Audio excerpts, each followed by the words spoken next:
Got a lot to do, but appreciate you being here. And again, I do expect a few more people to come.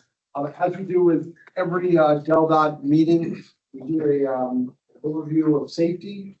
DelDOT #1 priority, and we always start every meeting with that. So I'm going to first turn it over to Austin. And actually, Austin, before you even get going, we're going to do things a little differently, where our introductions are going to be kind of almost that. We're going to be well into our meeting when we do introductions. We're doing that on purpose, but that works out well since I do expect a few more people to come. And that way they'll all be here by the time we do our introductions. Austin? Thanks, Andrew. Hello, everybody. Good afternoon. Thanks for being here today for the second meeting of the Coastal Corridor Monitoring Committee. My name is Austin Gray. I am the Assistant Director of the Delaware Department of Transportation's Division of Planning. I oversee our statewide regional planning section, which is the group that coordinates all of our long-term plan activities and efforts. Majority of Sussex County long-term transportation planning is carried out by the Division of Planning. It's different than how it just happens in a lot of the rest of the state. So again, thank you all for being here. We have some snacks and drinks if you're interested up front. There's a restroom in the room, and there's also restrooms down to the left as well, outside in the hallway. As Andrew mentioned, we do start every presentation off with some safety numbers. That's the most important thing the department's focused on. So you'll see this chart shows you year-to-date fatalities compared to 2024 and 2023. You see a lot of green numbers on there, down arrows, which is good. It means we're trending in the right direction. So we see we're at a decrease of about 31% from where we were at this time last year. And then even at 40% from this time 2 years ago, which is great. Goal is always 0, so we're working towards that. And one of the ways that we do that, the primary way we do that, is through something that we call the safe system approach. So this is a formal policy that the department's adopted that looks at proactive, collaborative approach toward addressing safety issues on our transportation system. Around the side of the circle, you see the principles, and then in the center of the circle, you see the objectives.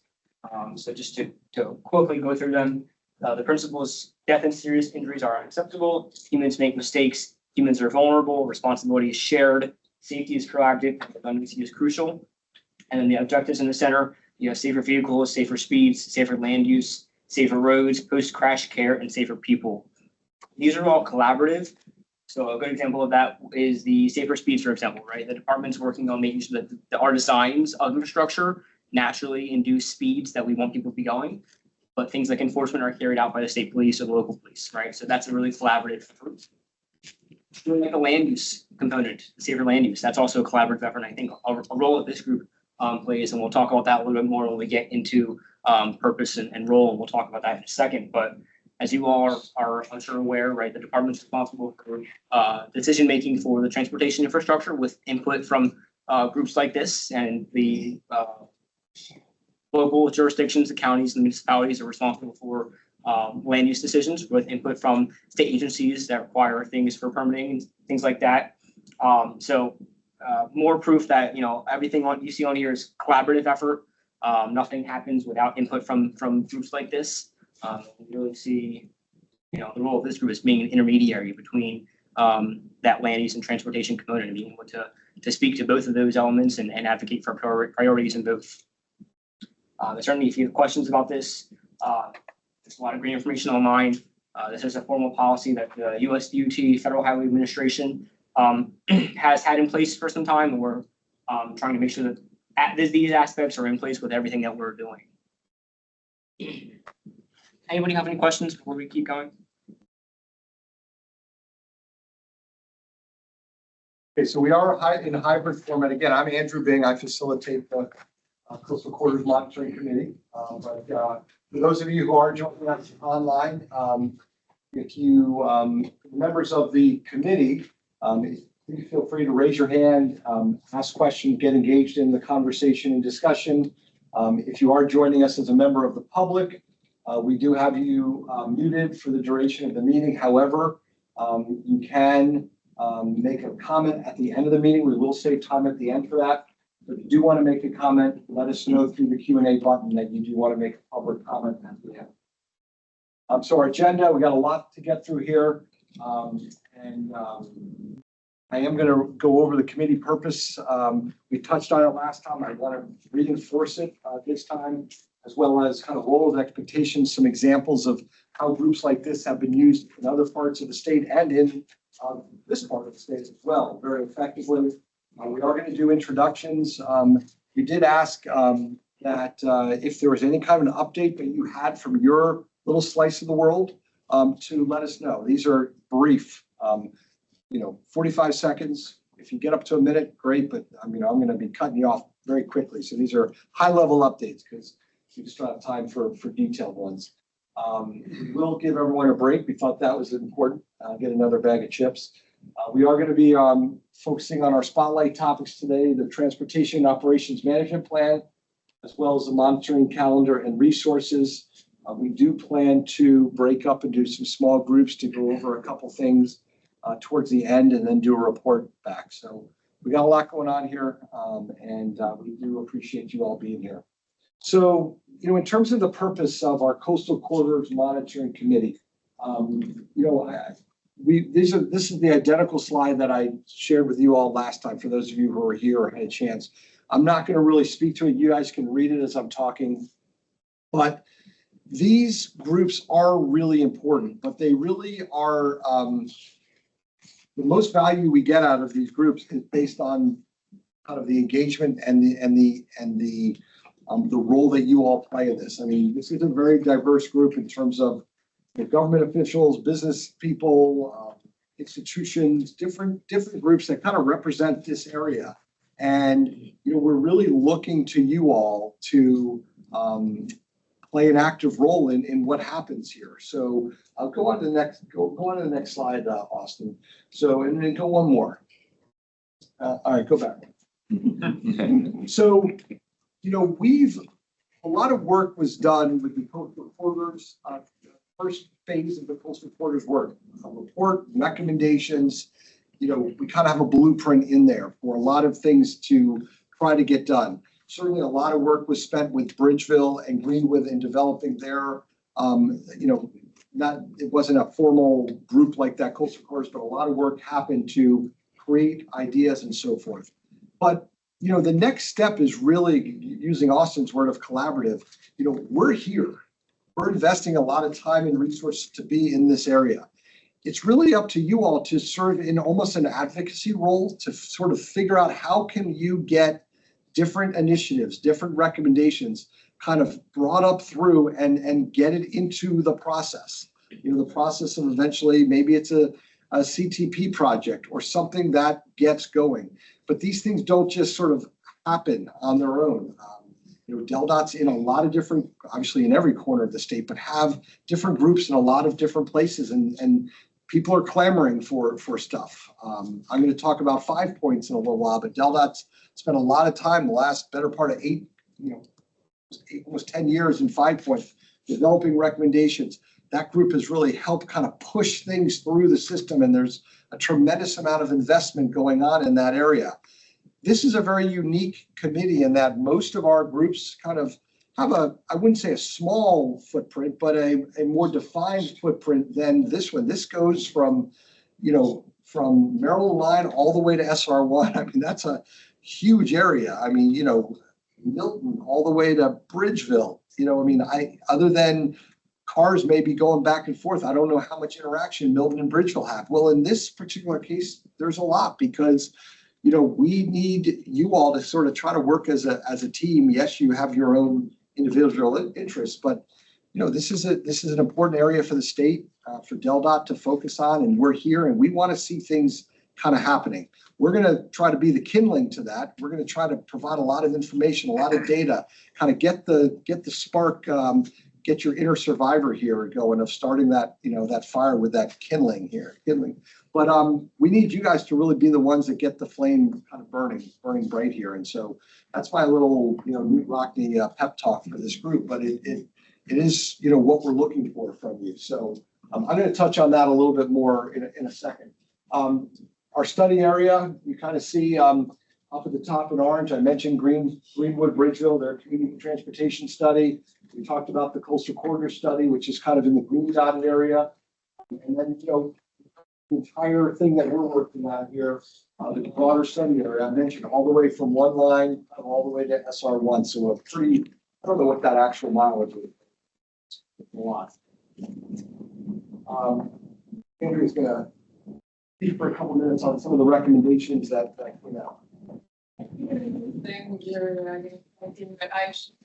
think a familiar face to most of you. I was here at the last meeting as well. Andrew Trabelsi with Whitman Marquardt and Associates, supporting DelDOT on this initiative. And just a little bit of recap you're hearing from us, but I think it's helpful to, especially to ground our conversation that we'll have in the second half of this meeting.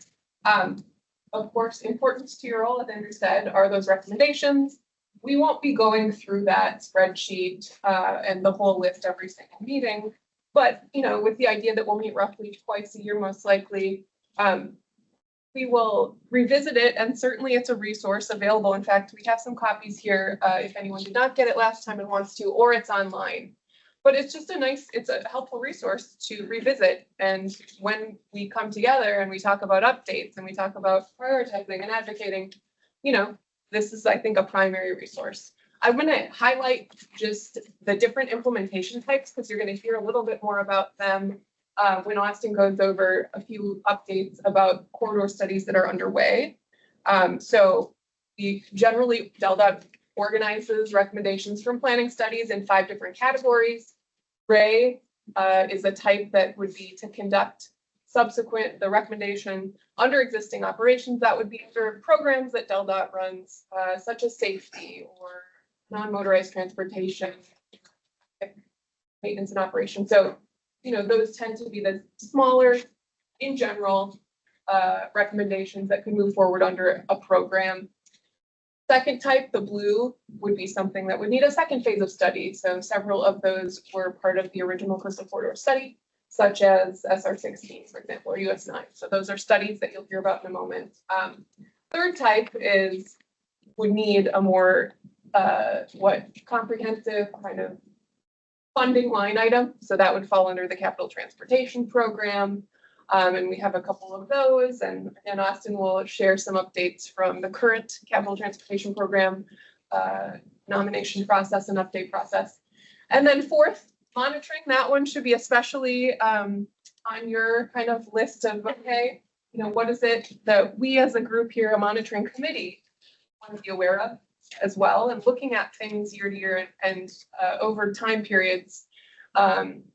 I'm going to talk more about that actually toward the end of our meeting, just before we break out into groups, as far as some of those resources for monitoring and the data. And then lastly, the 5th category, other. Those I think generally fall under sort of the more, all of these are collaborative, but would fall predominantly under county or municipal or a policy-oriented action, and oftentimes those tend to be the extra collaborative ones. So important just to see that, and I think also be aware, especially types 3, 4, and 5 are probably the ones that you'll hear about maybe a little more frequently, but always happy to report back on status. And then secondly, just the recommendations in the list are there, but there are opportunities to update those, of course. And so as new studies get completed and they feed into that list, that can be updated, and certainly as you all convene and discuss, there may be something within some reevaluation over time and adjusting. And I think that last point is just important. There's way more on this list, obviously, or on the recommendation list than can be programmed and completed in a short time frame. So it's just that reminder of there are limited resources, and being able to prioritize is really important to getting some things done. Because if everything's a priority, as they say, it's hard to say that any one of them are true. Okay, so the other thing is not foreign by any means, but this whole transportation land use connection is central to this monitoring, tracking effort, just bridging land use and transportation. They interrelate so much. And while, DelDOT is approaching this with a focus on transportation, both are critical to the conversation. We generated a one-pager intended to be informative. Hopefully you find it enlightening. If you would just take one and pass it around if you'd like. But just outlines, summarizes, as you'll see, a summary at a level, but summarizes sometimes processes, concepts that are a bit more abstract or complicated, also some tools, and points to several resources that this group I think will find helpful. So maybe you're an expert in the land use transportation planning processes. Great, you're an asset here, and if you're not, it's intended to help you a bit. And there are links with more details that can be accessed. We'll send around an electronic version. That said, having perspectives on this group from land use and transportation and all angles that you all represent are so critical to the continuing to strive toward the values and outcomes that you see boxed in orange on the right-hand side of that handout. So with that, Andrew, I think back to you and hear from you again. So again, I'm in preaching mode right now, so I apologize, but we want to give a few examples of some other monitoring efforts. We put 5 points on there first. Slightly different, it's a little apples to oranges, but it does sort of illustrate, how a group can kind of come together and really get a lot of things done. I guess the big difference there was the initial process that this 5 points transportation study group went through in developing 78 recommendations was there was kind of already a 5-alarm fire kind of happening in the 5 points area. And so the department and the county got together and said, we're going to put this group together. They're going to develop recommendations and we will, there'll be kind of a formality to that group and we will do what that group kind of says. So they adopted those 78 recommendations and then having systematically kind of not checking them off and a lot of investments happening there. I think there is correlation between, there was a lot of advocacy in that group trying to make sure things kind of got done. And so I think there is some correlation between that group and this group. The other two are up in Newcastle County, so you may think aren't that relevant, but those are true monitoring committees like this. They went through a very similar process of developing land use and transportation recommendations. They got a nice shiny report, but rather than just leaving it in a report, they wanted to actually take the next step of creating a monitoring committee to bring some life to that report and those records. Try to keep from just having them sort of sit on a shelf. The old saying, you do all this work to create a study, report sits on someone's shelf and no one ever does anything. Up there, just like here, trying to shed light on how we can kind of get things through the process. The US 2 Concord Pike, one of their recommendations was a bike ped tunnel using a culvert under Concord Pike. It was a recommendation that came out. A separate study came out because that group really was pushing for it. And that's now kind of in the stage of looking for funding to try to get that thing done. So that's an example of how kind of get that recommendation, it can turn into its own little study and boom, we have a project and we're getting some of those things kind of checked off. So, the word monitoring it's somewhat passive of a word. It's not my favorite word, but it is appropriate for this group because we're in no way, we don't have a project that you guys are working on. We are the group that is really trying to push through the recommendations. And so I'm going to touch on that, I think, on this next slide. So 4 words at the top, that's what we kind of see this group doing. We want to inform you and we want you to inform us of information to try to make us all more knowledgeable about what's going on. So we're going to do that through spotlight topics and other data sources that we're going to share information with you. We're hoping you're going to do that with us by keeping us updated on, what's happening in your, whatever you're responsible for. Engaging, by being here, you're engaging, but we're certainly going to be looking for you to engage with us and with each other. I mentioned these small groups at the end. That's another form of engagement that we're looking for your help on. I mentioned advocate, and hopefully we get to initiate. That's the goal, is to see what we can drive home as a result of that. You see our project delivery process, and you can kind of see our logo on the bottom of where this group can really play a role. Developing ideas for studies. Another thing to think about, Andrea mentioned this, there may be something that pops up that's not in any of the recommendations, but just by virtue of time and a change in situations that you all see and go, I know this isn't in your plan kind of, but this is a problem. Let us know that. It can get added in somehow and we can potentially look at that. So developing ideas for studies, advance selected ideas to study phase, conduct planning studies, fund those projects, and design and construct those projects. That's success as far as we're concerned. If we can start seeing things in that fifth category that started with this group, that's what success looks like for us. What we're going to do now is we are going to get into introductions and updates, but before we get to your updates, we wanted to provide some updates to you, so you can kind of hear, some of our updates that you may be able to bring into your updates if it makes sense. Our project team, Austin, sort of leading the department. Office of State Planning Coordination, Dorothy came in the back there. Dorothy, Sussex County Planning and Zoning, Michael over here. And then you have kind of our consultant team, Ben and Eric in the back, and myself and Andrea here. So that's our project team, and it is very much a collaborative effort between those three agencies. So I'm going to turn it back over to Austin to provide some updates. Great. So I'll provide some updates on department's initiatives. Things we've been working on in the planning. I don't need to list all these out. We'll go into specific details on some of them, but just in general overviews of what they are, what they mean, right? So sub-regional planning studies, that's this effort. That's the 5 points effort is supposed to be a broader area. Corridor planning studies are focused on a specific roadway, right? So looking at making long-term improvements over, along that specific corridor.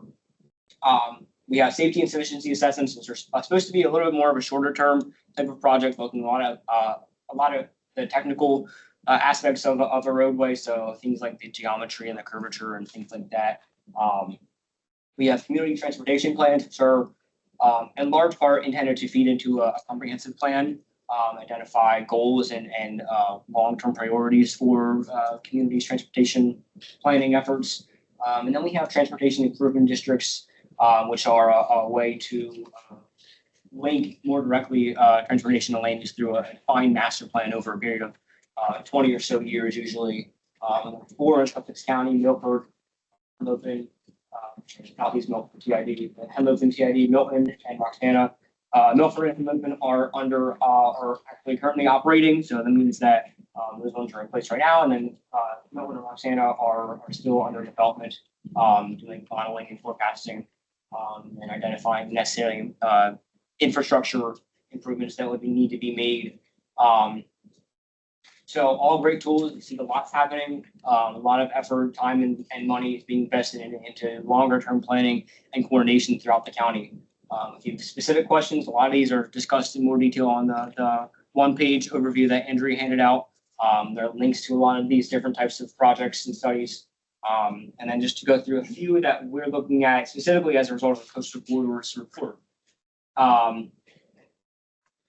Obviously, you have the larger study area in blue on the screen, and then coming out of that, the Milton Active Transportation Plan, as well as the Newton Road Corridor Study, the Milton SR16 Corridor Study, and the US 9 Corridor Study. Those were specific to the Coastal Corridors report that we generated.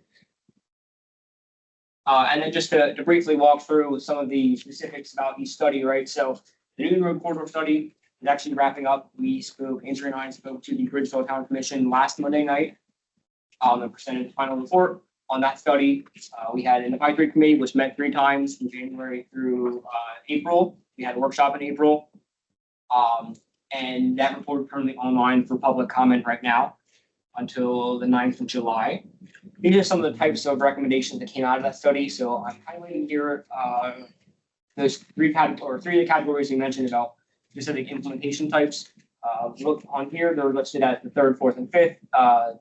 3rd being CPP line item project, 4th being a longer term monitoring type of project, and 5th being a policy oriented action that's primarily within the purview of a county or municipality. These are the types of implementation projects where groups like the Coastal Corridors Monitoring Committee have a lot more say in what types of projects move forward, what things to really look at in more depth, and things to advocate for and prioritize. Andrea mentioned a little bit about conducting projects that we conduct under existing operations. talk a little bit more about some of those later, as well as the second phase of study. A lot of those are really, data-driven types of projects, not a lot of, community input. We have identified a safety issue here. We have specific cost of funding to address, a high crash rate at this intersection or something like that. Differs from, for example, our capital transportation program, where one of the factors that we look at when prioritizing projects is local feedback, local engagement, whether it's in a comprehensive plan, things like that, right? So there's an element for community input in how we rank projects that make it into our capital transportation program. Same with number 4 and number 5, right? Monitoring. Obviously, those things we're monitoring are intended to be priorities that these groups like yourselves are bring to the department and can push for and can advocate for different types of ways. Good to see a few of the types of recommendations that came out of the road corridor study. And again, that's with Alpha Public comment right now, and then I'll wrap up around 9th of July. Certainly, if there are comments and feedback, we welcome that, and we hope that you all, are advocating for things you want to see in that report as well, and can speak to that report as well.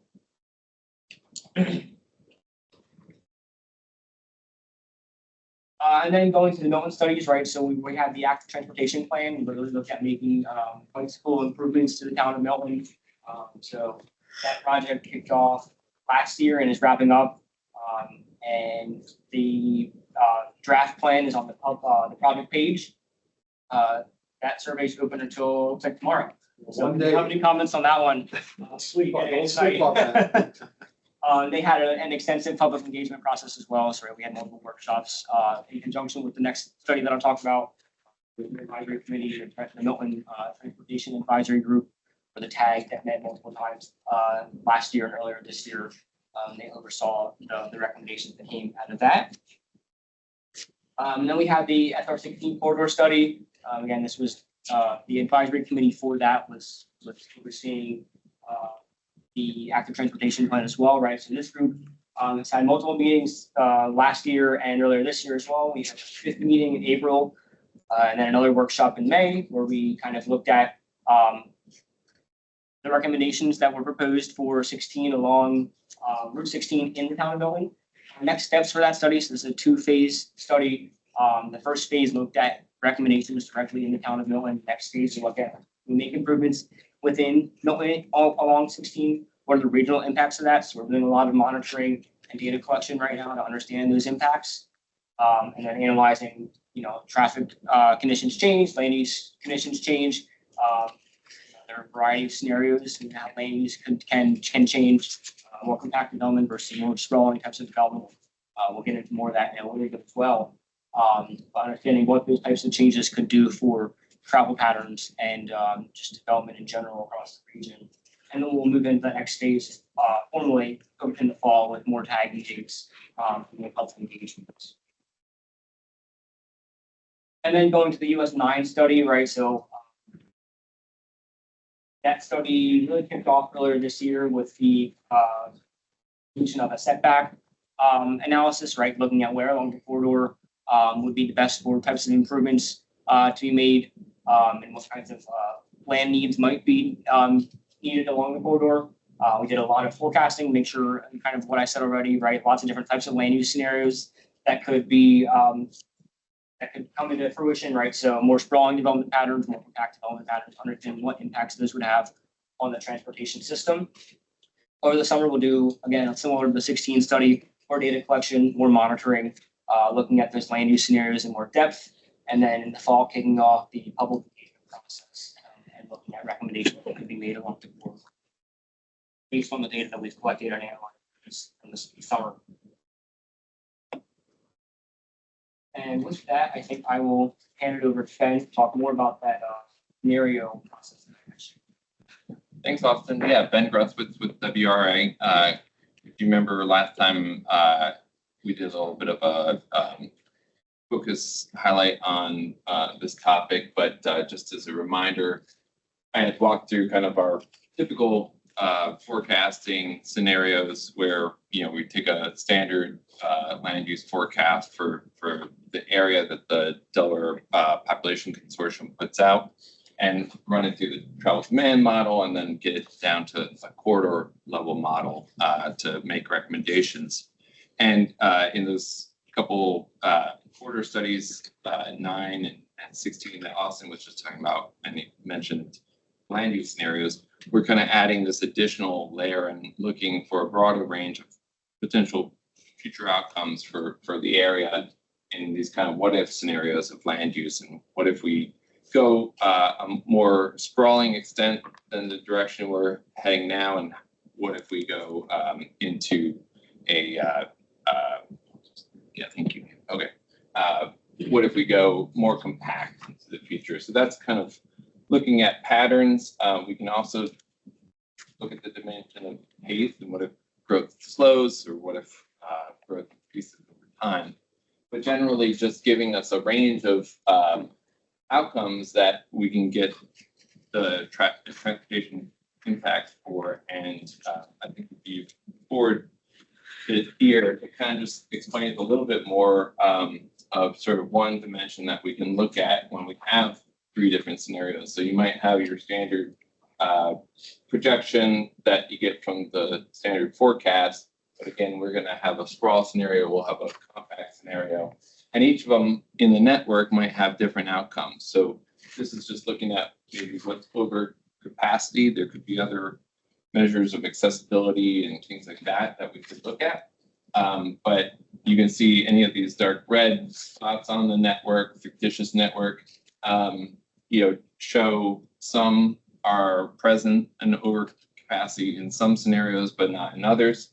And then if you go forward, the idea we're looking at is trying to find sort of the commonalities, the hotspots, because if we can say that, if land use policy goes this direction or that direction, all these, these 3 scenarios will all show that that's a priority facility. That helps us kind of, make good use of public dollars, and our recommendations can be focused on things that are a little bit more certain to happen no matter which direction we go. And so that's sort of the approach we're planning to take, and mostly here to give you an update on that. And as Austin said, in the fall, we'll be doing a lot of the engagement. So you'll see some of our outcomes for the studies be kind of focused on this hotspots approach. Can I add one thing? I think it's just helpful for this group to understand that this is looking at it at like a system level. So I know Austin kind of alluded to how it can be used and applied for the corridor itself, but it's also helping to evaluate at a system level, not just one road here and one road here, but that's what the model does. So hopefully that helps put it into context. Yeah, and so with each of the studies, this is 2 studies on 9 and 16, and we'll also be looking at 24 outside the coastal border area the same way. But I think in the process of it, we'll get some insights on the wider system, whether there's a direct corridor study on that or not. And that will be something I think can feed further conversation for this group. I mean, it goes without saying, but this area continues just to be a hotspot, right? I mean, it's obviously an in-demand spot. People want to be here. People want to either live here or visit here. From a living standpoint, certainly development continues to happen. Visiting standpoint, people continue to want to visit here. And then you've got external things. I mean, I think we mentioned last meeting, state of Maryland's looking at a new Bay Bridge. They've already, announced they are looking at 2 new bridges, tearing down the 2 that are there, putting up 2 that would either have 4 lanes in each direction or 5 lanes in each direction. What does that mean? I don't know. But I mean, that's what we're, that's all that input that we're trying to sort of siphon through, to figure out so we can stay ahead of things here. We can try to keep the quality of life that you all and your constituents or your neighbors have, demand, want, and not be playing catch up. So that's part of the macro reason we're here and spending so much time on this, is to try to be good stewards and plan well and try to get things before it's too late, and you're playing catch up. So. roads. How fine a grain is the network? Is it just primary roads in the study Yeah, area? it's- How far down the road kingdom does it go? To like Yeah. local roads and It's gonna, back roads? it won't be farm local, stuff? at all. I think we'll have some, certainly a lot more on the arterials and somewhat collectors, but not so much the minor collectors. We are doing some further development this summer, on the model, not for these studies, but, DelDOT continues to kind of try to improve that model so that it can get to higher resolution on things, but it really can, for even the quarter studies and those, the local level model that we feed, feed from the peninsula model, the regional model. A lot of all you need is really just the volumes at those intersections that feed the corridor, and that synchro model, the micro simulation, that will have a lot more of the detail of what's coming in and out. So Yeah. micro simulation models do peak hour spreading or peak period spreading to. Yeah, it's gonna, Try to and that balance that traffic micro over simulation time. one that we use on the quarters is gonna be more like, you'll have a visual of the lanes, how many lanes there are. We have that, mathematically associated with the line in the regional model, but we can actually show a visual of little, cars going through the traffic, when it starts queuing up, that sort of stuff, on that micro simulation model. I'm legally mandated as a facilitator to not let any more detail about modeling get shared out of me. For fear that those people will start zoning out. How as far as we want to go with This is modeling. why I think I like George. We're on the same page. You guys can meet after the meeting. Yeah, Yeah. exactly. You guys can have a beer and talk about modeling. That would be the appropriate time. Thank you. And I will give an update on a lot of the capital projects, right? So these are projects that you are seeing right now under construction and will be seeing under construction in the next few years, most likely. So if you all are familiar, I'm sure, with a lot of these, if you're curious to know about more, we have a project portal on our website, DelDOT South Projects, or you can look at these on a map and click on specific project web pages to find out about the status of each of them. We want to make note specifically some of the projects where you see in front of the actual location. For example, the second project on the list, HEP SC. SC stands for Sussex County. HEP stands for Hazard Elimination Program. That is a type of project when we talk about go back a little bit. Conducting under existing operations, right? That is a specific pool of funds for projects that are supposed to eliminate hazards on the road, right? So that is a very technically driven program looking at crash rates and that sort of data that's identified, that intersection 30 and 16 as something that's needing of improvements, right? There's public involvement from the perspective of making local property owners aware of the improvements that are coming. But it's very much the type of process that is, moving forward with a design, right-of-way acquisition, construction type of schedule. There's still opportunities again for feedback and public comment, right? But they're focused on a lot of the data-driven processes with that type of project.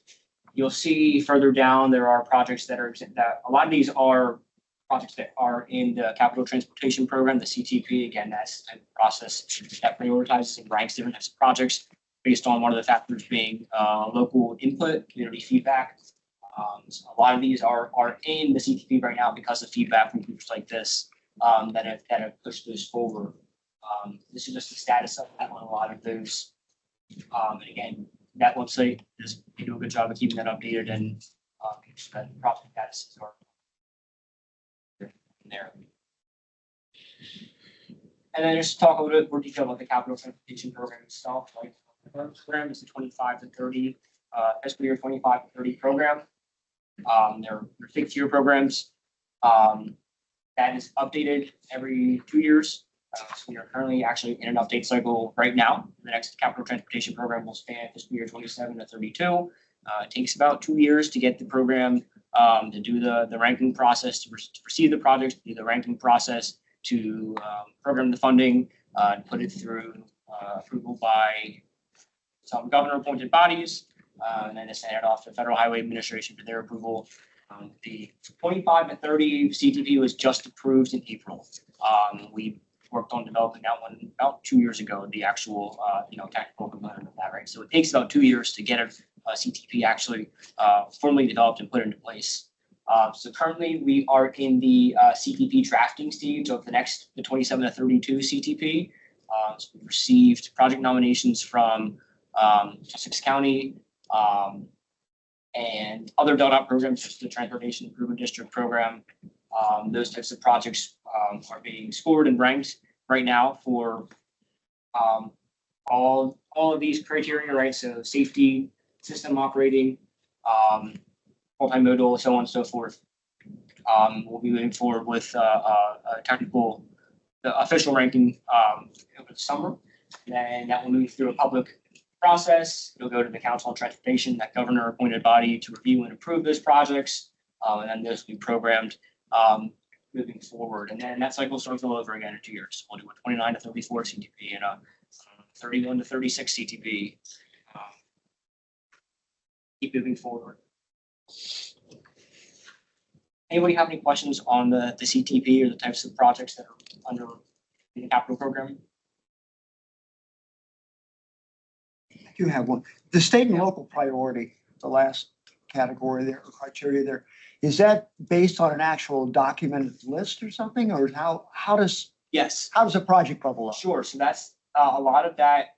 The state and local priority criteria is based on projects that are identified in comprehensive plans. There are projects that are identified in transportation improvement districts. So things like that, where there's been community feedback and community input. Certainly studies like this, things that you all, advocate for. If we see there's a project that we know is going to have a large impact on safety and large impact on system operating effectiveness, and it's got the buy-in from the Coastal Corridors Monitoring Committee, right? Those are all things that would positively, move a project up in the rankings. You have a prioritization matrix that you use, right? Yes, so each of those is weighted differently. Safety being the number one priority of the department, that's got the highest weighting, and then they move down from there. We're always making updates to the criteria and what types of weighting they get, and that there's active discussion on why this criteria should be higher than this one in the weighting process. These are fluid, and dynamic conversations that we're always having with stakeholders and the Council on Transportation. They just updated it. though. They did And just approved- update it, correct? Yeah, Yep. so it was recently updated, and this will be the first cycle in which that new format, the new ranking criteria percentages. And that's all available online too. Yep. So you can get all the nitty gritty.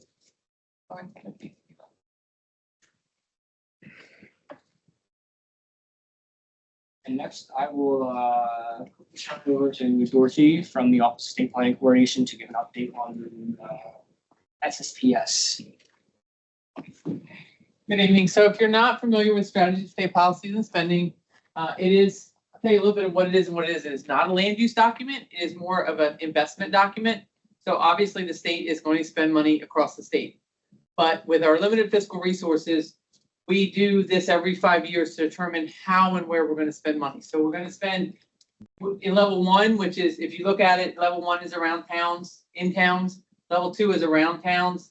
Level 3 is a little bit outside of town, maybe in your annexation areas if you're from a town.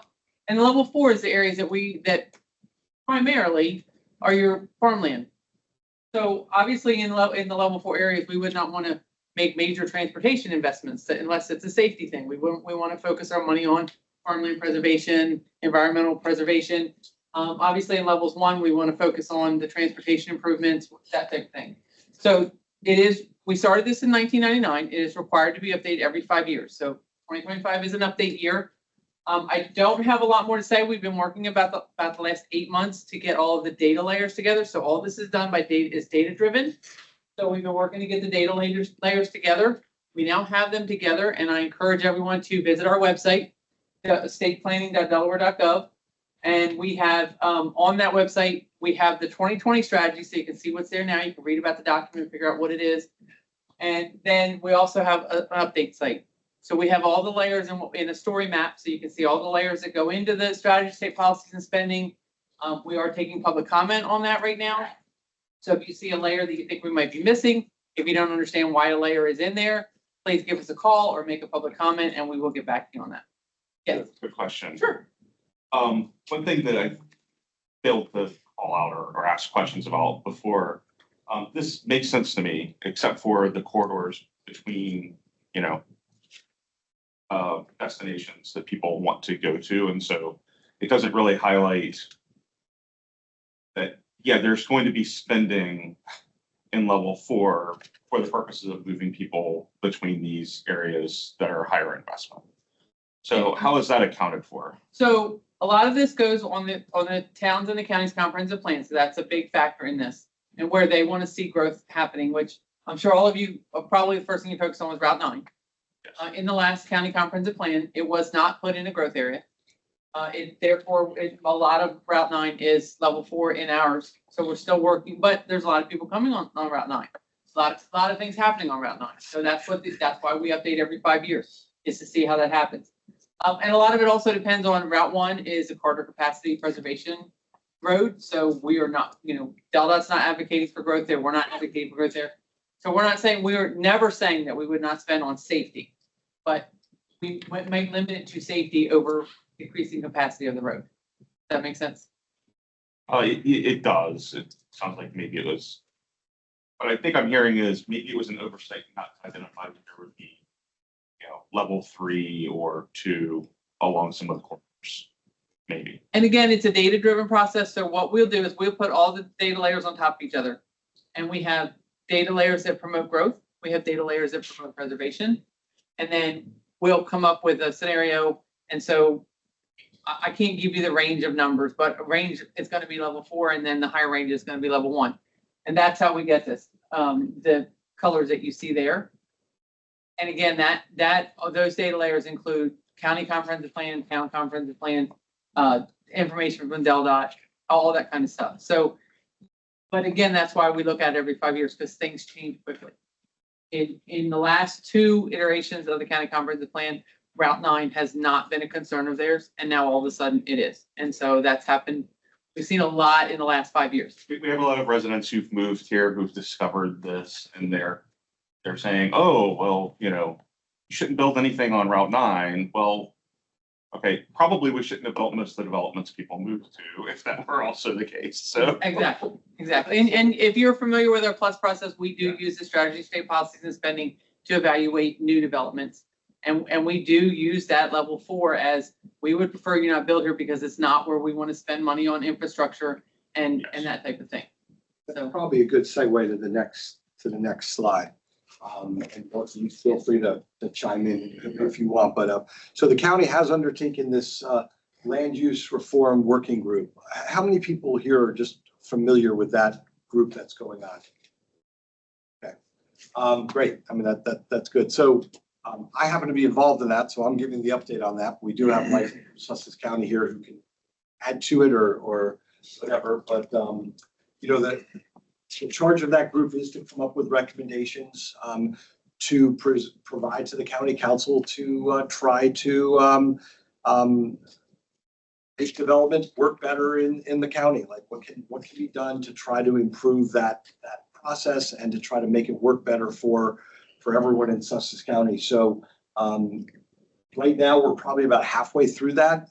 I would very generally say that the first half of it was to get information, get ideas on the table, kind of build a foundation and a process for then moving into the second phase, which we just started at the end of our last meeting, which is to develop recommendations and to eventually get the working group to determine which recommendations they want to move forward. So we're looking at a number of things, trying to look at farmland and natural resource preservation, looking at affordable and workforce housing, looking at how to manage sprawl and some of the development pressures that are happening in the county. It's tough work, and we'll see where we get to at the end. I'm not gonna make any predictions, but it's, you know, we're trying, you know, something like this. I think when we're done, there'll be a good product that'll go to the council, and we'll see what the council does with it. So that's kind of the update. I don't know if questions on that. Dorothy, was there anything else? I just wanted to tie in what you were saying, because you know, you're talking about that level 4 and you know, kind of not developing in there and trying to align some of what the state's doing and where they're making their investments with kind of how land use is sort of operating in the county, and trying to bring those, you know, potentially closer in. And I know the Office of State Planning is looking at kind of what this group's doing to kind of help inform what they're doing in terms of their updates. So The only comment I have is that the strategies update was originally due in July. The governor has chosen to extend that to the end of the year. Not only but partially because we have this group going on in Sussex County. We want to make sure that everybody is coordinating and on the same page as we update this document. So. okay, we're going to keep going here. So, you know, probably the latest I've ever run a meeting where I've gotten to introductions, but as I said to you early on, that part of that was so that we could kind of share information with you to whatever extent you want to then build that into your updates. I'm going to go to our virtual committee members first. I think Kevin Long, Jim Smith, and William Helt are on virtually. And if I miss someone, let me know. I can't see that screen, but maybe in that order, you all could come on. First Kevin, then Jim, then William. Just introduce yourselves, who you're representing, and if you have any kind of an update for the group, would appreciate it. Sure. Good afternoon. Kevin Long, Superintendent of the Woodridge School District. Nothing to report this time. Thank you. Great. And Jim? Hey, good afternoon. Jim Smith with Delmarva Power, and thanks a lot for putting this together. You folks have done a lot of work, and just seeing the amount of time that you're spending out in the community before these projects go forward is great. The only thing I'll throw in there is that we have a pretty sizable project really in the Lincoln, Milton, Harbison area that affects that corridor that you're looking at. We're about 2/3 of the way done. We did a lot of work of grid modernization in Milton last year, along with the Ellendale, Lincoln areas. And over the next year, we're going to build actually a new circuit along Route 16 that will interconnect the Ellendale and Milton areas for the first time ever, because the Ellendale Lincoln areas have always been served from the Milford area, whereas Milton has been served from the Harbison area. And by interconnecting them, that's going to give us redundancy on the Delmarva power system that we've never had before, which is going to be a real shot in the arm, not only for the current residents in that area, but certainly as the area continues to grow, serving future customers. So that's just one thing that we have going on. Great, thanks, Jim. And you look like you're working really hard there. So and I got to change. That's been there since COVID, but everybody likes it. So don't change it. I like it. And William. Hey everyone, I'm Will Helt. I work for the Nature Conservancy and direct their coastal program. We're an environmental nonprofit. We manage about 5,000 acres of conserved land in Delaware, and our McCabe Preserve actually sits within the study area. And one update is we recently completed a statewide conservation planning blueprint that maps conservation opportunity areas, some of those in this area, within the study area as well. And you can find that on our website, nature.org. Thank you. Trimika is also on. Okay. Yep. Trimika, do you want to come on and introduce yourself as well? Good afternoon, everyone. I am Trimika Cherry-Wall with Delaware Transit Corporation, also known as DART. I don't have any updates at this time. Thank you. Dave, I'll start with you and we'll just work our way around the table. And Dave Burkholder with Greenwood Mennonite School. No updates at this time. Stephanie Moody with Sussex County Association of Realtors, and I have all kinds of stats, but not enough time to share them. So if you ever want them, I've got them. Hey everybody, I'm Scott Thomas with Southern Delaware Tourism. We're the destination marketing organization for Sussex County. Along with Stephanie, I have a lot of updates I could share, but I won't because I think I'm limited to 30 seconds now? No, if you have any. So, I mean, while we're on the, in the spirit of monitoring and looking at this, I'm thinking about some of the things we have on the horizon and working with our chamber partners is, we're looking at monitoring who's coming as a result of what we're marketing in all of our drive-from markets. Obviously, how they're getting here, I think there's a lot of good crossover. We're just trying to measure, the effectiveness of what we're doing. And this is year round, we're just talking about summertime. So we plan on maybe investing more in big data solutions. And I know that we could certainly work in tandem with these working groups in DelDOT. So I'm looking forward to that. Kevin Yingling, Delaware Electric Cooperative. Similar to Jim, with all the influx of folks coming into Sussex County, we have 2 large projects in some level of work. 2 new substations, one in the Milton area, one in the Lewis area, that will not only allow for redundancy, but also to serve the growing population in those 2 areas. All right, we'll get you your TED card, but we'll have Brian back there from Georgetown. Yes, thank you. Brian Olzak, the Community Development Director for the town of Georgetown.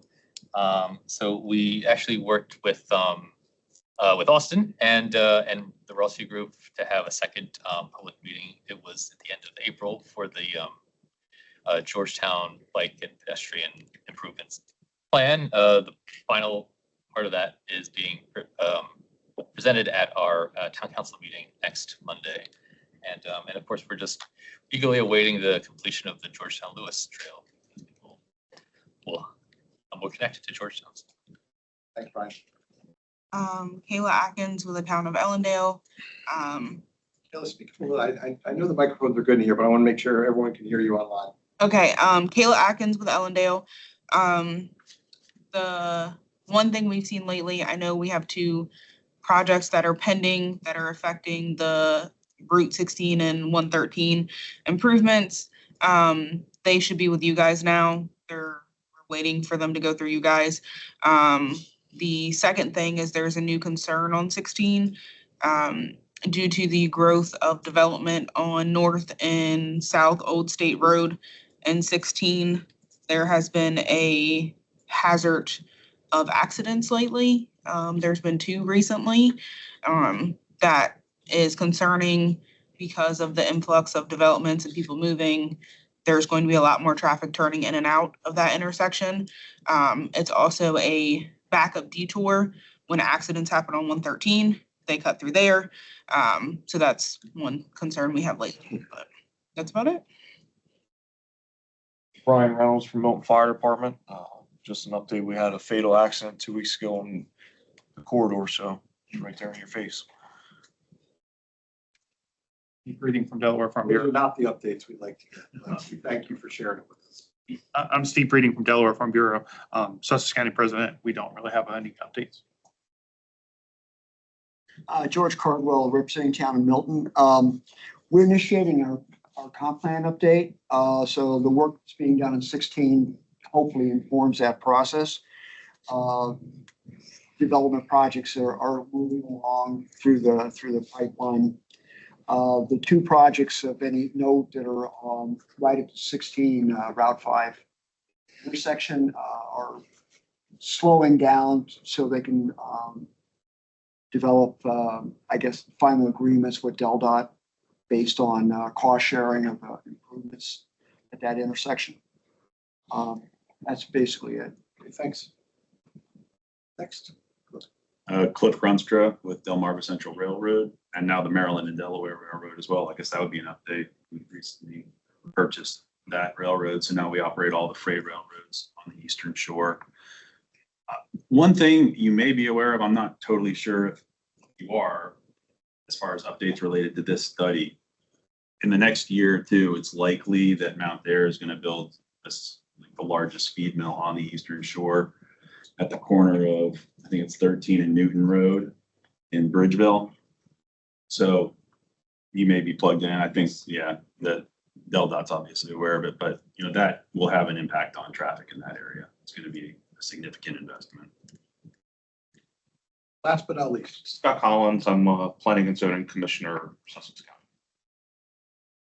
So we'll take a very quick break, basically as long as you need, but no longer than 5 minutes. We are running a little behind. If someone needs to run to the restroom, if you want to talk to your neighbor about something you heard, but if you don't, people don't need a break. I don't see anyone moving. So, all right, why don't we just follow through? Unless our team needs a break. Austin?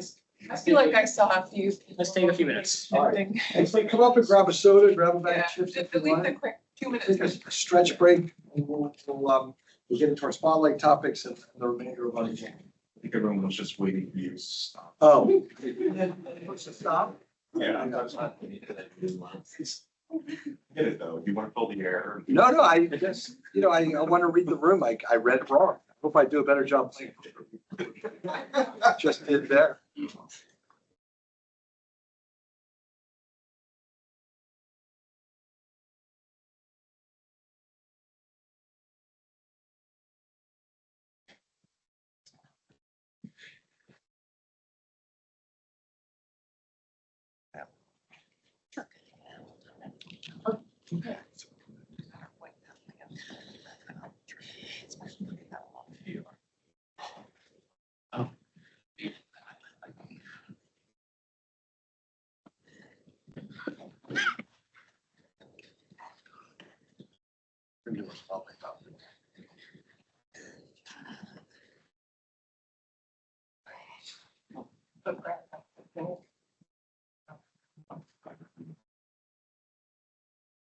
All right. All right, good. Good to see you.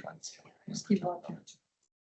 Oh, This is Scott Collins, one of our planning commissioners. This is Brian. I actually worked with Brian in Montgomery County, Pennsylvania. That's right. Yeah, some years back. Formerly office mates. Yeah. Yeah, and then out of. Wow. By the way, you reached out to this.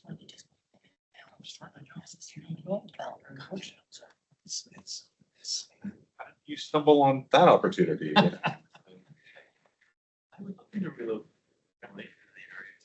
As was everyone else. Yeah, right. All the neighboring states. No, I was one of them. So it's like I am. Right by the DelDOT yard, Different places. right in there, in that field. That's large field that Yeah. Yeah. So. Well, not probably. Yeah. There's a lot of traffic in there. Yeah. Brian, it's gonna be. A number of years of sharp attack. No, I. I feel like I gave you a hard time in a meeting that long ago. No, And I bet you say like, no. I was not. And I know you weren't, I just, Right. I caught me a little off guard, but I think what you did, you got on the record, eventually pulled out, because the engineer. Yeah. Last, I was going to be able to attend, she was standard. One of my junior engineers in my stead, so that was the gentleman who was there, and so I got caught where I was like, well, go to him and see if you'd like to get the comment in.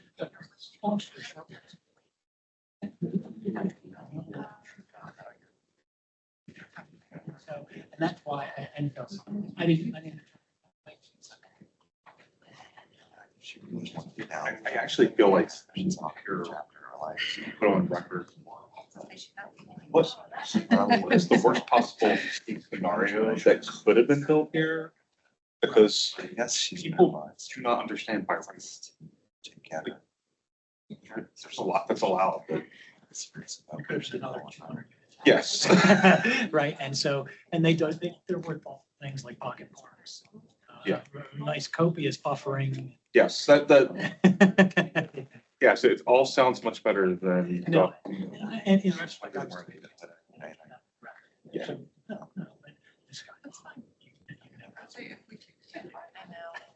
We always need, I feel like every time now, we just need like, what's the alternatives look like for this project? But other than Worst that, we case don't scenario fix out where either. you know Yeah. within the law that we could not stop And you you from never doing know it that, without no going to matter. court. We're almost talking money. Well, yeah. But no, I'll be on record for it. Okay, that's what I thought. And Also being the newbie, I think still kind of new. no, Brian's the most newbie. but- no, and I can't stress enough, we appreciate you guys. It's, have asked. You guys do a great job, so never assume that that's why. No, but we want trash. Same. We're trying to up our game.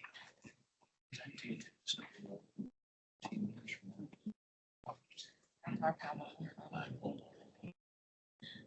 Unfortunately for us,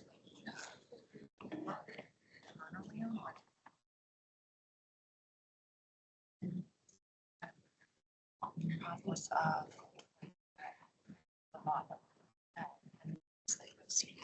Oh, cool. That would, I like that. Thank you. Yeah. All right, I'm gonna get going. They did. We don't have that.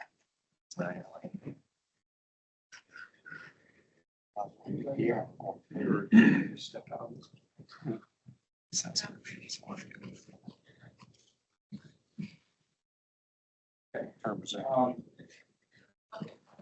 Everybody's got the content. We're gonna move on to our spotlight topics. We talked about, again, this goal is informing. This is our effort to try to make you more informed about certain monitoring performance-based plans. So I don't know if we have any members of the public on, but again, if you do, we don't have any here in the room, but if you do want to make a public comment at the end, just in the Q&A, let us know that. Let us know you want to make it. So with that, We're going to hand it over to Beth and Brad to present on the Commission Operations Management Plan. Should be able to speak. Hey, Austin. Is it possible for me to take control of the presentation through here? Is that all right? Or would you rather I just share my screen? Or what's your preference?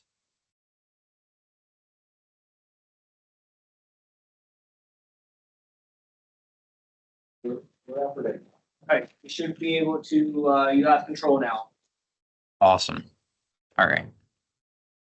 Hello, everyone. My name is Brad Sandhouse. I am with Jacobs Engineering.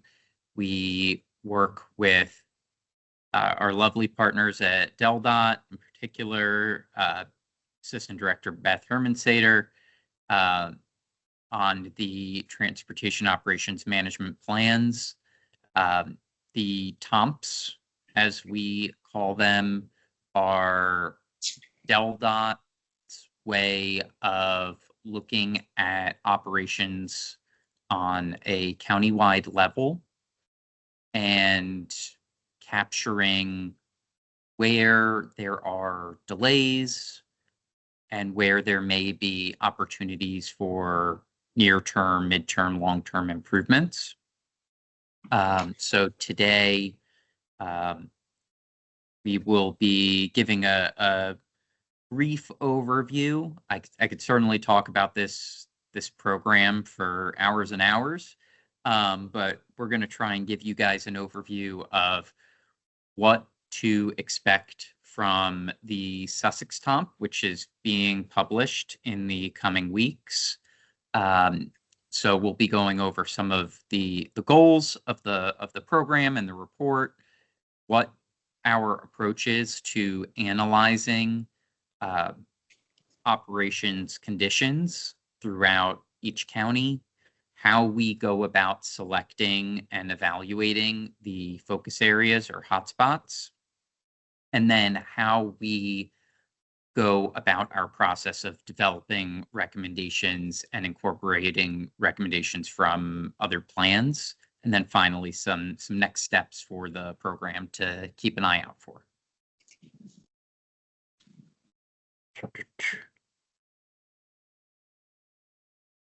Oh, looks like there we go. So the goals of the program. So at a high level, the Sussex TOMP report is going to help identify how the county has grown since the last report was published in 2017, identify key efforts that DelDOT and its partners in the communities around Delaware have led to address delays since that 2017 report. The big one here is that the goal of this of any TOMP is to provide an updated snapshot of operations. So, you know, we understand that there's variation day to day, month to month, year to year. So, but the reports are really aimed at, okay, best assessment. This is what operations look like according to X, Y, and Z measures. And then using that information to help identify planned projects or short-term solutions that may be able to alleviate mobility challenges as indicated by the data. So I mentioned we'd talk a little bit about how we go about our analysis. So we kind of break up our analysis into 3 parts, and they all layer on top of each other. But for the purposes of introducing this, it's easy to think of them as a 3-step process. So we look at traffic volumes, we look at travel times, and then we look at intersection level of service. So traffic volumes, we're looking at a wealth of data that DelDOT collects in near real time. We look at the data through a historical lens, and then we start super at the macro level, and then we get slowly more granular as we hone in on where we really want to analyze further. So, you know, at that macro level, we look at AADT trends, average annual daily traffic, how much traffic a roadway sees from year to year, to see how a road's changing, how traffic is changing. We look at variation in traffic throughout the year in a couple of ways. That's that seasonal variation. And then ultimately, for helping to inform recommendations, we look at hourly demand, hourly traffic volumes along road segments. Travel times, we look at in kind of 2 different types of analyses. We look at them using reliability measures. So planning time index, which compares your worst measured delay to your free flow travel time, your travel time index, which is more of your typical travel time related to your free flow travel time, and then congestion frequency, which layers those 2 measures. And then we also look at how travel times vary throughout the day. And then with intersection level of service, we look at turning movement counts at intersections on weekdays and weekends, and those help produce volume-based level of service. So here we have an example of some of the data we looked at for understanding those really big macro trends. So the last report for Sussex County was published in 2017. So we have 2018, 2020, 2022, and 2024 here. This was by no means the sum total of all the data we looked at for Sussex County. These are just 3 major roads that most people are going to recognize. So we thought, hey, these are good examples here. So what we see in this data here from the TOMP perspective, from the operations perspective, is we were expecting to see a little dip in 2020. Okay, on most of these roads, volumes have since grown past that dip. They are back at pre-COVID levels and have reassumed normal growth patterns as you would expect to accompany your land use changes. So here, this gives you a little snapshot of what we look at from a seasonal perspective. So we look at variation throughout the year. So daily traffic for each month, an average of that. You could see we looked at it for Route 1 among many other locations, but what's shown here, Route 1, as I'm sure all of you in the room would expect, nearly doubles in traffic volumes in the summer, and then returns back as you gradually as you go into the fall and then winter again. And we also looked at traffic variation throughout the week. So there on the right, you see for Route 1, again, just using Route 1 as the example here because it's an easy one that everyone knows. We can see for the summer traffic, we could see this pattern for southbound traffic is coming into the resort areas on Fridays and then typically leaving on Sundays. So these are some of the things we look at on that macro level. So going to skip over some of the discussion that we do for, or some of the analysis we do for hourly volumes, 'cause I'm going to present that a little bit later, but we could go back one slide. Perfect. So just an introduction again of how we look at our travel time performance measures. These are based on industry standards throughout. This isn't just DelDOT. These aren't just DelDOT calculations. These are industry standards. And so we essentially have one measure in the planning time index that looks at, okay, how bad can delays get? How bad is that severity? How bad can that grow to? How bad are delays typically? Your average condition, and then a measure of congestion frequency, which layers those two calculations so that when you only need one map when you're trying to understand how one segment's delay conditions might vary from another's. Okay, now we're good. Appreciate it. Thank you. Okay, so here we have an example of one of the ways we like to visualize this data. So we take a map of Sussex County. We take all of the areas where we have travel time data and we plot them out using, again, industry standard, DelDOT standard thresholds. So we look at how do these worst measured and typical measured travel times relate to your free flow condition. What's shown here are our peak season weekend travel times and measures. We looked at, so that encompasses summer Saturdays and Sundays between 10 and 6. So encompassing that most of that time on weekends. We also look at weekday AM and PM peaks as well. But because we're talking Sussex County, I know a lot of people are very interested in the peak weekend. So we take those measures, we layer them together, and we look at congestion frequency. So most often we use the worst measured congestion frequency to help us make decisions. So worst measured, what does that mean? So I mean the worst measured congestion frequency across 3 different peaks. So we have the weekday AM, the weekday PM, and then that summer weekend. So roads shown in gray here. That means that both measures of reliability, your planning time index and travel time index, both came in less than 1.5. That's DelDOT's typical threshold for understanding reliability, if a road's reliable or not. A road that's sometimes congested, that's shown in yellow, that means your planning time index is greater than 1.5, but your travel time index is less than that. So typically, you're not encountering severe delays. However, they can grow to be more severe. Say it's raining, say there's a crash, maybe there's a detour, maybe anything that could restrict capacity or add demand to the roadway, a special event, schools letting out, and maybe it's a really intense 15-minute period, that would drive your PTI up, but not have as much of an impact on your typical condition.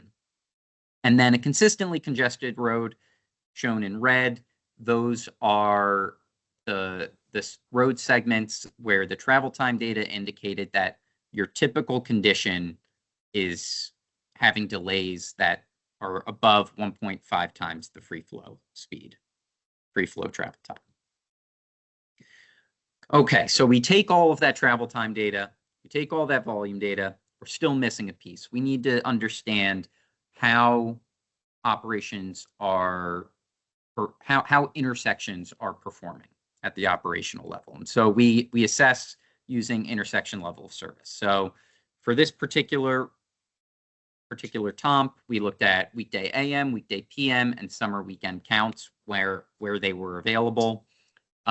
We used a volume-based methodology, and we did some screening where if a major project was ongoing when the count was collected, or if there's a major project that's under construction right now, and we were pretty sure that it's going to have a pretty dramatic effect on the level of service results, we didn't count or analyze that location. So one location you might be noticing is missing here is 113 at 24.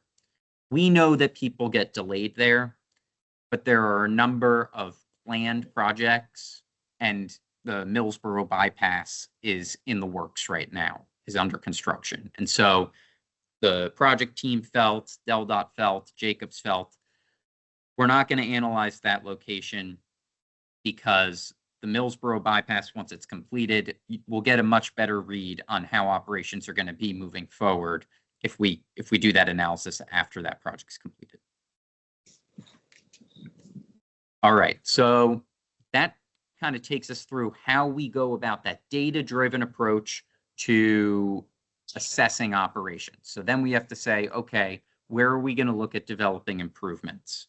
Because obviously, you know, Delaware's 3 counties, but it's still a big area, right? And Sussex County has a lot of areas that are growing very fast.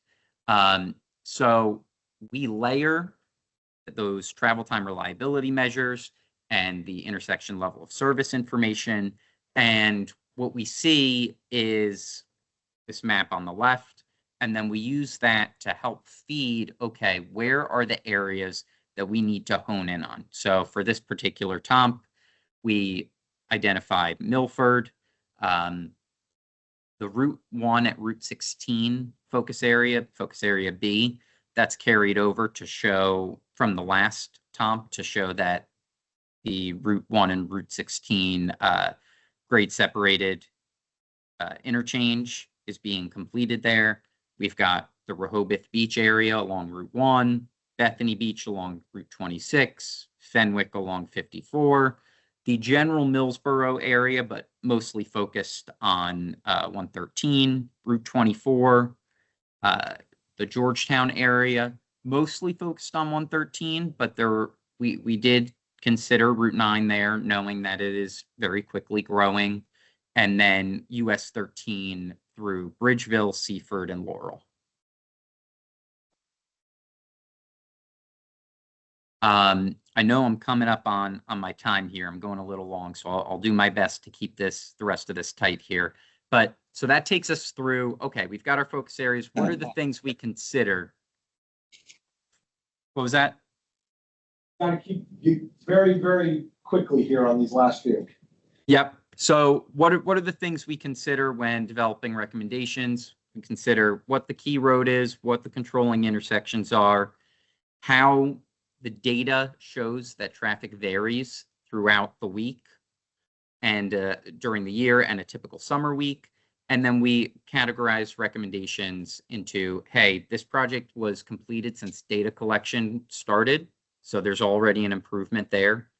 A project that is already in progress, a project that's been planned. A lot of projects have been already identified by folks like you, and additional recommendations that we at Jacobs develop in conjunction with DelDOT. So here's an example, again, looking at the data a little more granularly. So for Georgetown, you can see we looked at hourly traffic volumes during the summer and throughout the year. We look at average travel times during the summer and throughout the year. We could jump ahead. And then we look at our projects, and we identify the locations for them to help anyone reading the report understand, okay, what are the impacts going to be of these?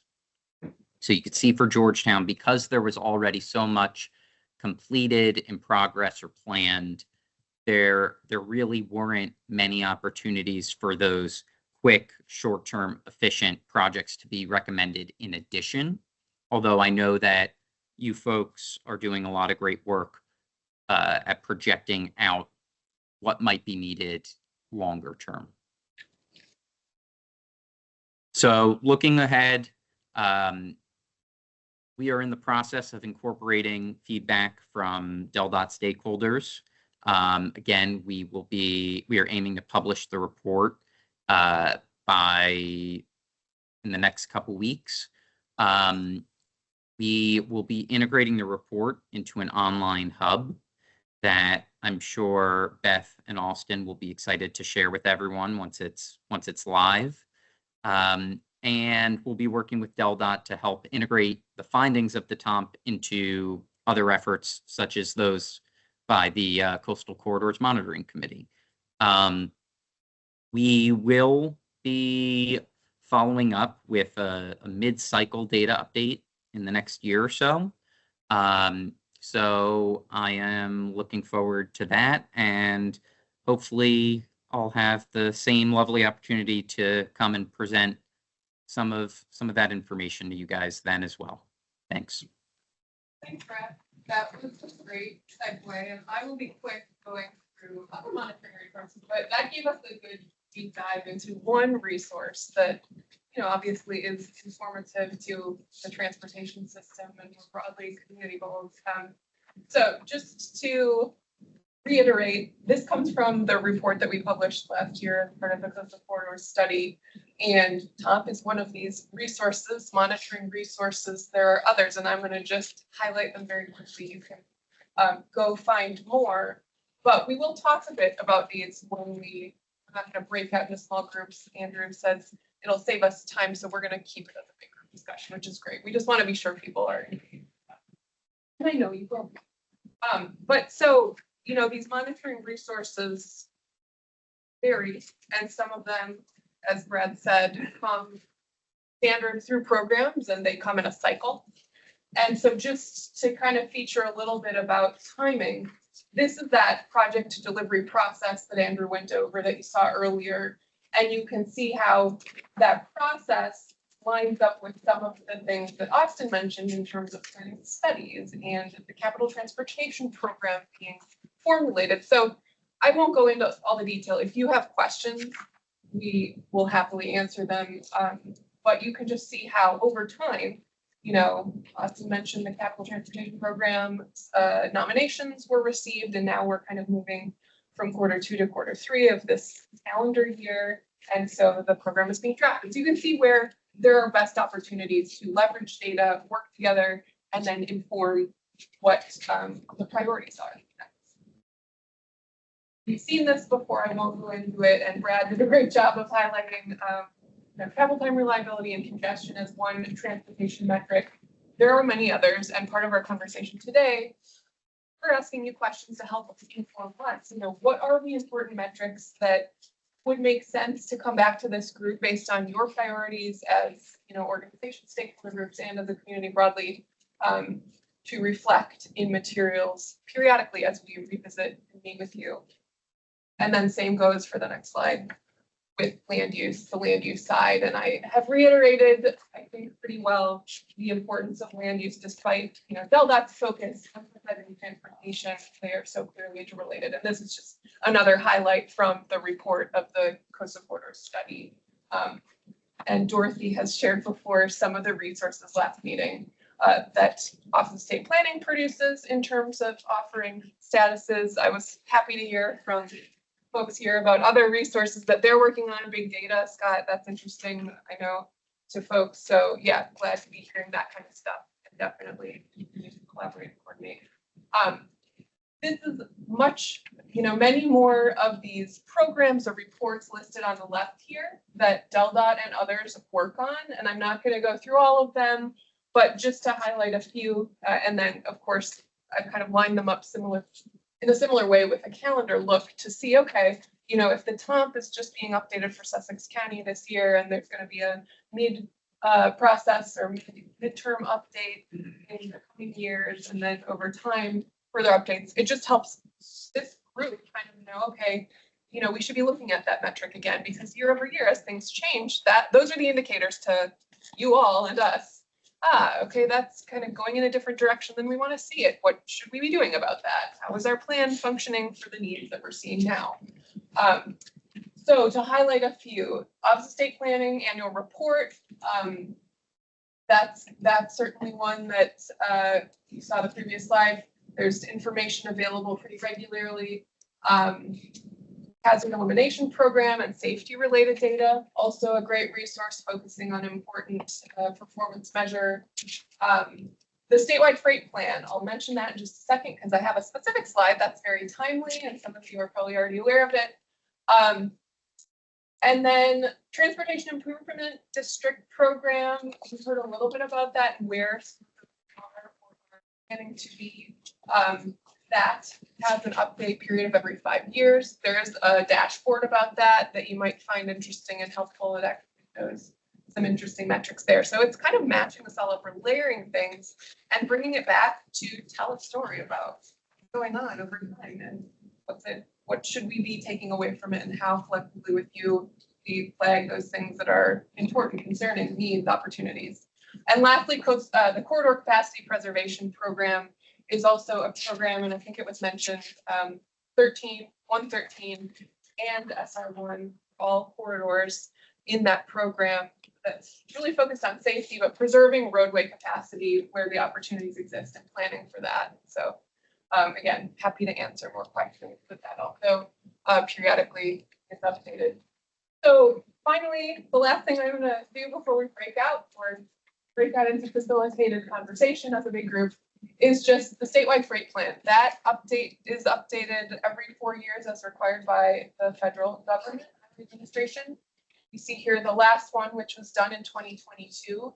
And these are the requirements of that plan. The plan itself aims to assess the freight transportation system, summarize needs and opportunities, identify key projects, strategies, and tasks, maximize efficiency and reliability of the freight transportation network, and enhance economic opportunities in the state and the surrounding region. So I guess I share it here for 2 reasons. One, also can be a resource for us of some additional data.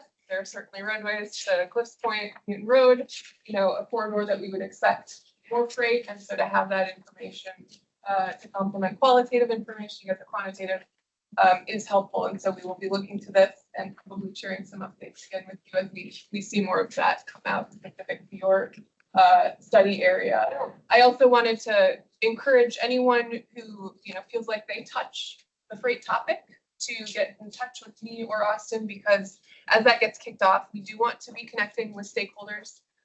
Steve, I'm sure will connect with you, and Cliff probably will be familiar territory for you as well. So if you'd be willing to be part of a conversation, an informational interview kind of a thing, or a small kind of group, we'd love to hear and have you involved as well. And that's the last thing I wanted to say, and this is kind of a nice segue to the discussion, is Andrew mentioned the monitoring efforts in other parts of the state. I pulled this nice visual from the one up in the Churchman's Crossing area of Newcastle County, but I use it to illustrate the fact that as you're monitoring, you've got all these different components. So land development, traffic, pedestrian bike information, transit safety. So all those are those data points or information points that then get layered and have some meaning for the group that gets together.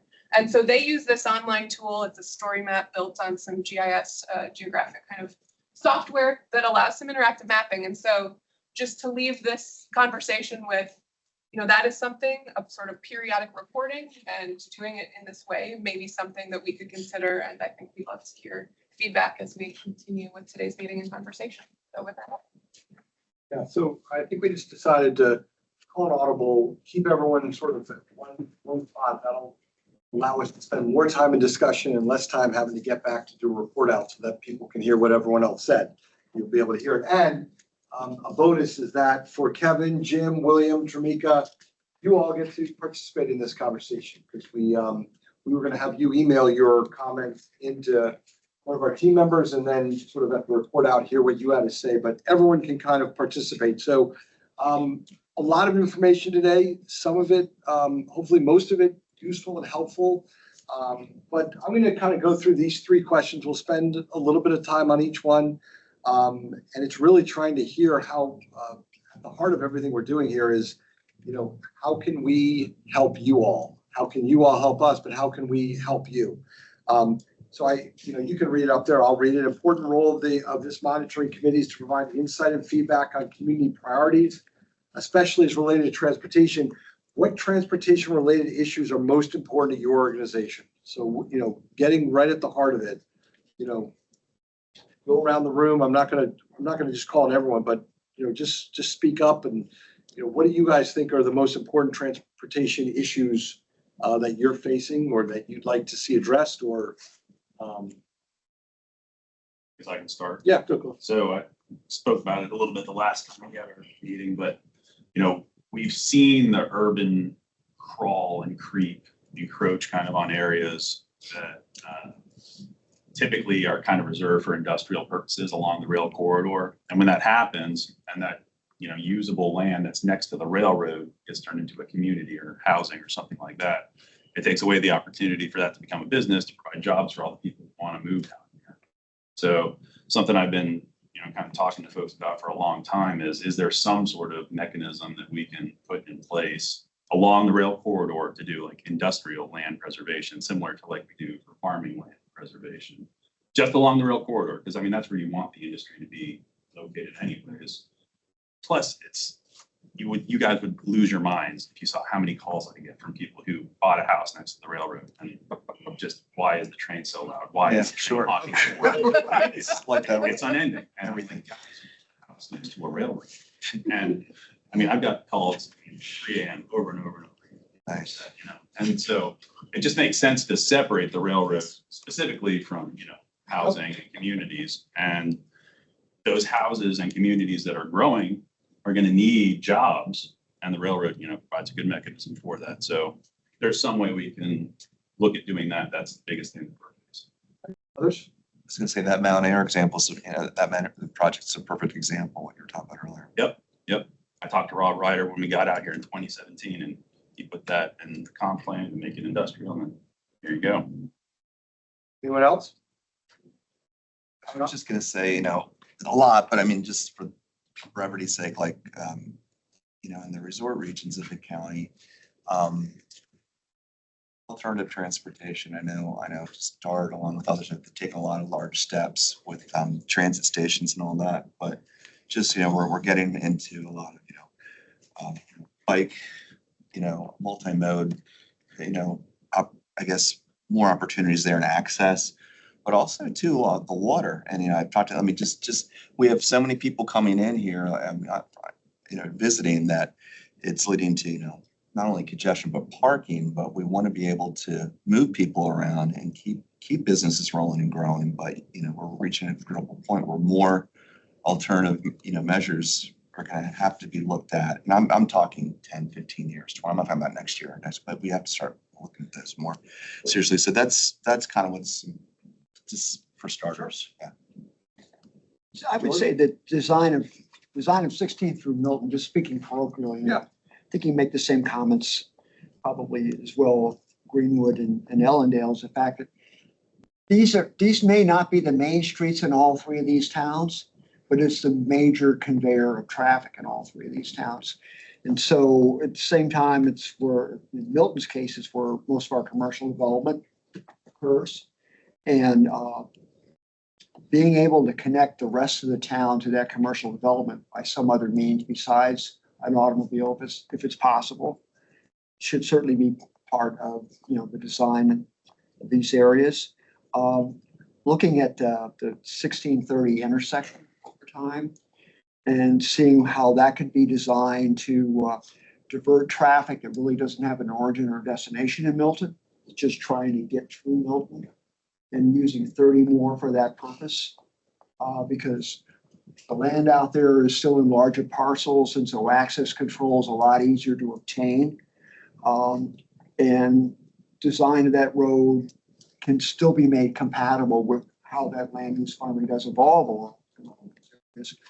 Considering that at that time, I think would certainly be helpful to the challenge planning process, as well as just overall development of that area of the corridor. Great, thanks. I'll piggyback off of George because talking about Milton. Obviously, 16 was a major failure 2 weeks ago. And so was Route 30 because you had accidents there and it caused an accident at 1 and 16. So the entire town of Milton was completely inaccessible because the southern entrance on Cave Neck Road is also closed for 12 weeks. And for whatever reason, nobody wants to communicate and think about these things. So communication, obviously, like this is great to have this open invitation here. You know, I don't know that the roundabout is the answer at Route 30, but whatever. Hopefully you guys are coming up with something more compatible at 319 and 30 because that we can't get through. We can't go anywhere on Route 30 on any Friday night anymore. But you know, Route 30 backs up all the way to 16 and vice versa. So those are all things that are, you know, we can't get around. You can't get through town. You can't get out of town. We can't service the people that need our service. Kevin, Jim, or William, I can't see you, so just jump into the discussion if there's something you want to add. But anyone else around the table here? In the ag industry, equipment's got so big that we used to, growing up, Dad always said, oh, stay off the main roads, go on the back road. Well, everybody with a GPS now wants to go on the back road. And some of these corridor roads aren't large enough for a large combine or sprayer. So you're back on 13, 113, whatever it may be. I don't want to be on that road any more than anybody else does. Like, it's a safety hazard in the ag industry. Yeah. I think my thing, just from experience with the multi-developments going on right now, is just the distance of the study that's put into it, because I have 4 developments on one road within a 2-mile radius of 16. So, I mean, I know that things are being done on those roads for merge lanes and turn lanes and things like that, but once they hit 16, it's just an accident waiting to happen. And people are very impatient. We've had an increase in tickets because we have people going around on 16 in Ellendale. I mean, I have on-street parking. There's just a continuous hazard in that area. And we understand the growth is happening. Just trying to work a plan to go with the growth that we can't all control. Is subdivision behind Royal Farms, is that part of in Ellendale? Yes. Because that's gonna be a real mess at Union Church Road, that bad intersection already. So part of it, I don't go all the way to Union Church. The town is basically behind Royal Farms and then to the left of Royal Farms. Yeah. That's the town and that's where it stops. But I know there's things that are put into plans that I've seen on the site plans because they're not ready to build yet for different entrances that are going to take place on DelDOT's part, that they're working with them right now to address that. So we're trying to work with DelDOT to, you know, make sure to address the safety concerns. 16's already cluttered. It's already a mess. You know, definitely want to work to resolve those issues. Because that's our concern. Mennonite school down at getting down toward Greenwood is all that traffic. We're concerned about that Milton study stops at 13, but all that traffic keeps coming down and passing on doubles and blasting down to Greenwood. And our school traffic has like it either is going out on 36 or 16 at uncontrolled at stop signs trying to cut across. And especially weekend, like certain times, it can be a mess, backed up cars trying to just get in and out. So from some more comments. Yeah, from a Sussex County Planning and Zoning Commission standpoint, one thing that we are increasingly suggesting is that we may approve things because there's by right development in Sussex County, and county council needs to, if the people really want to slow down development, there are going to have to be changes to county code. The Planning and Zoning Commission is not empowered to just turn down development because we just don't think that we can accommodate it right now.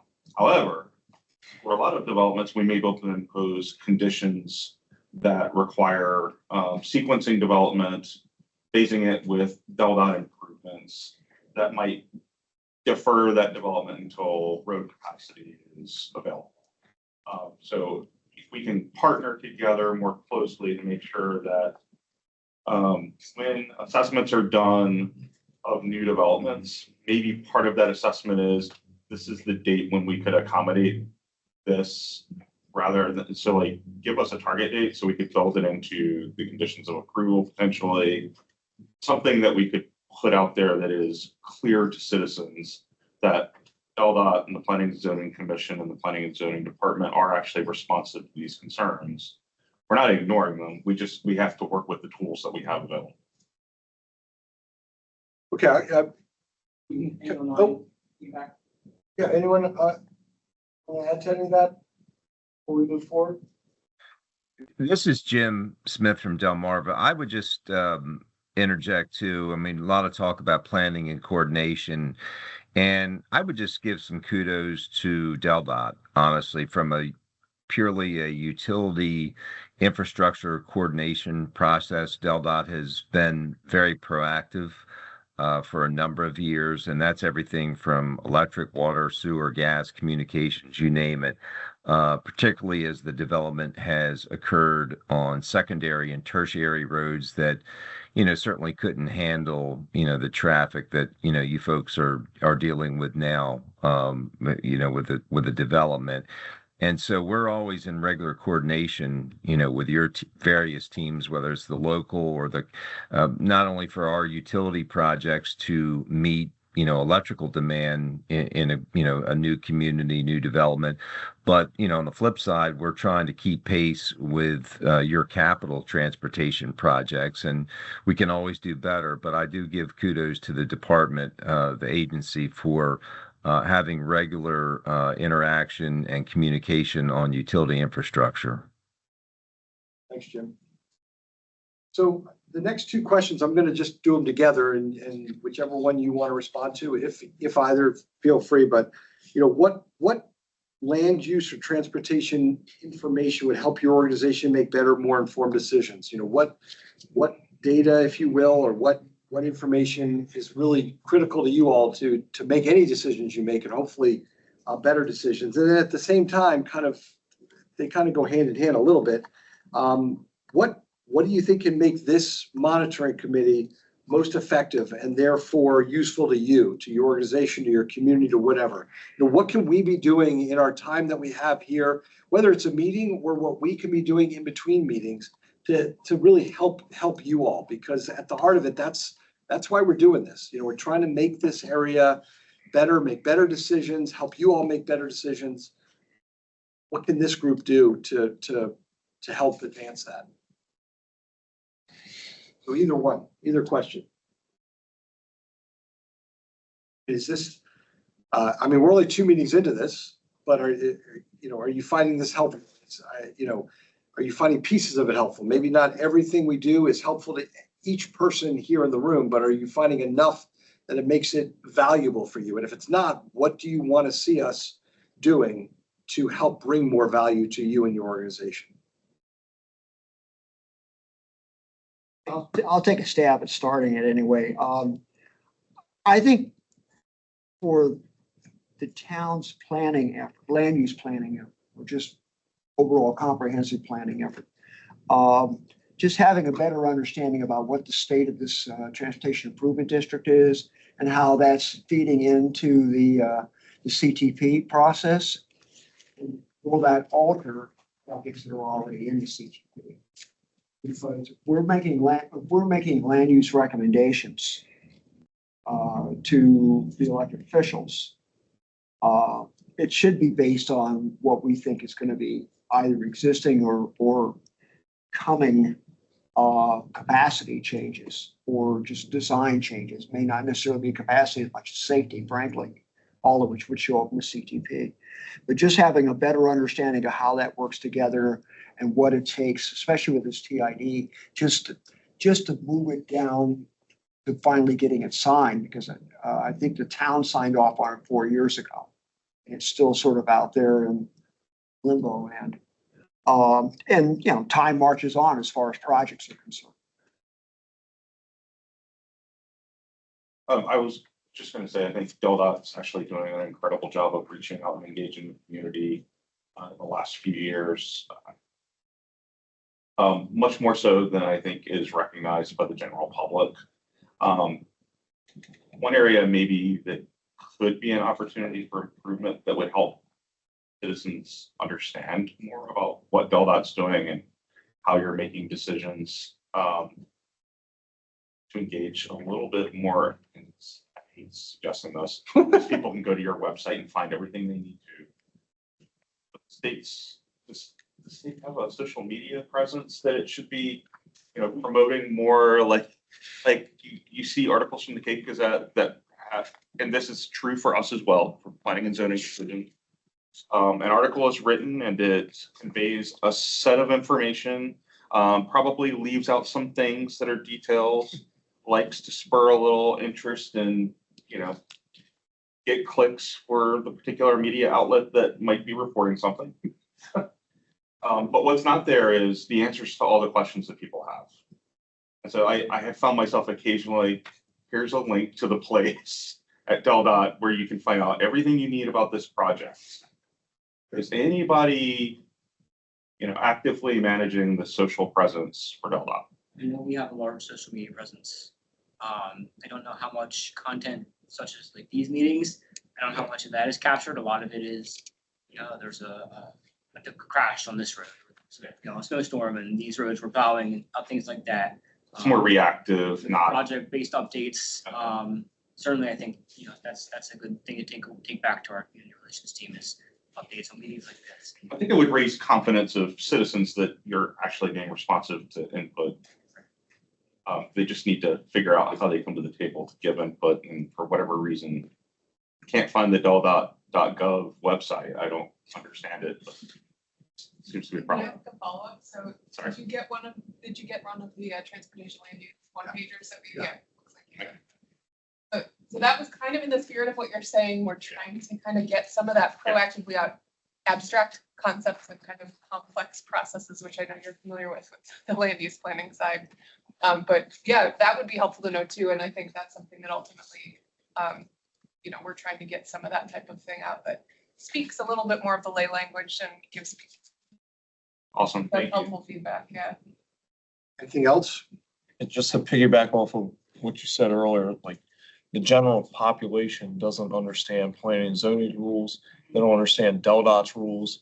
So there's this misunderstanding of, well, the county just keeps saying yes, yes, yes, yes, yes, which is true, right? It's true, but it's not because you can say no, right? Like Cool Spring is a prime example. Everybody is up in arms about Cool Spring, but what they don't realize is, yes, it's 1,900 units, but it's mixed use. So the last 300 of them are mixed use. It's taxpayers, and what they're not going to get is any of the improvements to the area. They're going to get 1,600 single-family homes, right? They don't understand that aspect. Same with the DelDOT planning. Nobody understands that these meetings are happening. They don't understand that all this information is out there. There's just a lot of misunderstanding and lack of knowledge. And, you know, like I said, this is a great meeting to have. There's always little nuggets in here. Like I learned tonight about the intersection improvements at 319 and 30. That's fantastic. But the lay person doesn't know, and it's hard to explain and get that message out to them because they're only reading the clickbait from RDE since they're right here and Cape Gazette. So, you know, The bashing media segment. I'm not even here to bash them, but you know, that's their job and they're effective at doing their job, but they're leaving out the whole education part of it. Anyone else?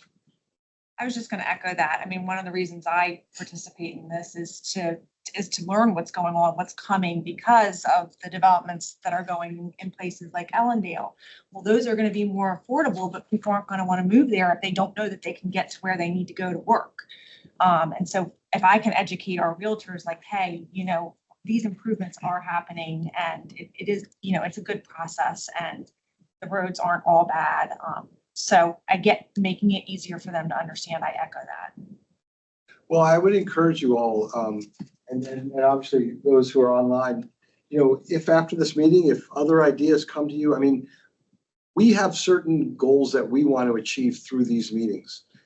But a certain percentage of that, I don't know what that percentage is, it's probably not more than 50, but I would say it's not less than 25, is to be responsive to what you all want at meetings. How can we provide information to you that can, assist you all? And maybe it's just enough that you're getting 2 times a year an opportunity to be with this group that you may not be with very often.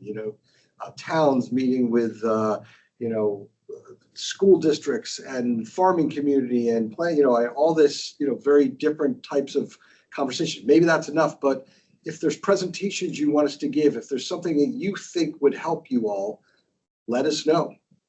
Because we're going to keep coming back and presenting information. We'd much rather make it something responsive or relevant to what you all need. And so, take a look at these questions. Listen, my other life, I go to meetings and I know the minute I walk out of that meeting, I get busy doing something else, but take a look at the questions we post to you. And if you want to draft an email and send us a couple thoughts, we'd love to get that information from you. Any last thoughts before we kind of wrap up? Okay.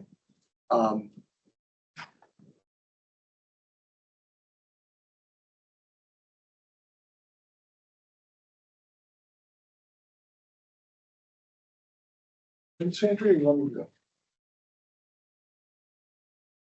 Rehash, I think that's familiar, but what's coming up, so kind of ending with action oriented bullet points here, what's coming up. So the corridor studies that Austin featured, there will be more things to be heard, and Ben's presentation is one of them as we move forward. Dorothy's mention of the state strategies update that's happening underway and to wrap up later this year. And I'll just mention too, when Austin talked about that local priority criteria or factor of the capital program, I think the state strategies is part of that. So another reason to be involved in that process. And then the capital transportation program workshops, which will be, I'm sure we'll notify you last go around, it was I think in August, roughly kind of late August, early September-ish, that happened. So stay tuned for that. And then we anticipate coming back together here as a group later this year, around winter. It might be fall, just kind of depends on, when we think we've got the necessary info and the right timing. So with that, and this URL is just, again, to the Coastal Corridors study page on DelDOT Interact, which, by the way, thank you. We have some cards, and if you would like to share this with any of the communities that you think, hey, you need to know more about this, grab a handful, and that's what they're for. DelDOT maintains that DelDOT Interact page, which is a good portal to all of these various studies and information. And I'll close with 2 things. One, I don't believe we have any members of the public on, so we don't have any public comment. So that's one. And 2 is if you look at the list of members of this group and you recognize or some of them who maybe haven't been to one of these meetings, we would appreciate you encouraging them to come. It's certainly not for lack of effort. I know you guys get Austin's email. I'm like a razor. He's like that first blade that sort of clips, and I'm that second blade that sort of comes right behind you. But we want more people here. We want those different perspectives. So encourage your friends who on the list to come. But with that, we thank you. And Austin, anything to say before we wrap up? Thank you. All right. Thanks, everyone. Thank you all.